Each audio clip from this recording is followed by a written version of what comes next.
Why, hello there, mere peasant. I trust you bought the tea I asked for. Oh, it's, you. I suppose you're here to see that lonely chap, no doubt. Well, I do hate to disappoint you, but he's not here today. He's out doing something about pipes and a giant's dog.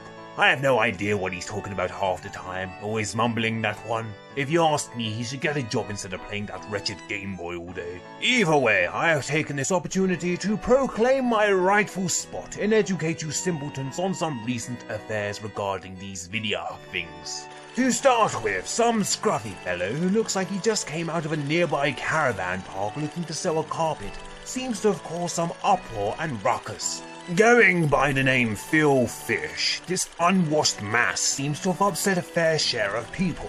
Now, I for one do not know much about this malnourished man-child, considering I spend my luxury time doing something relevant and rewarding with my money. But my servants have researched that Twitter website, and based upon their replies alone, it seems rather clear that this guy is the living embodiment of a cunt. And not even a nice cunt, might I add, one of those smelly ones that are all dried up and crispy and stuff. I say, I saw a cunt like that once, had to wash the taste out of my mouth with some of the finest tea. Vile woman she was, vile.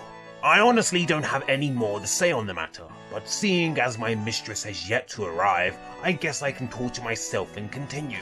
Yes, the predicament that Philip has placed himself in seems to have started way back in what appeared as a documentary titled Indie Game, the Movie. In an ironic piece of media which tries to make simpletons like Team Meat consider themselves fighting the system, pure with their intentions in making video games. In order to do this, they cash out on what is basically a 90-minute advert for their said game, in which you, the general public, paid for. Somewhere in this advertisement, Philip said some questionable things about the industry and his game. I mean, who would have thought that, eh? His attitude and general presence, if it was in interviews or social media, became rather embarrassing, as anyone who dared say anything that can conflict with his own opinion would be instantly replied with the request to suck his apparent dick. Anyone who has to request the general public to perform oral sex on them clearly doesn't have a large enough bank balance, and perhaps that's the reason why Fez 2's not being made. On the subject of oral sex, where is my mistress? I say, you pay top price for these women and they're always late. Ah, wait a minute, there she is. I better be off.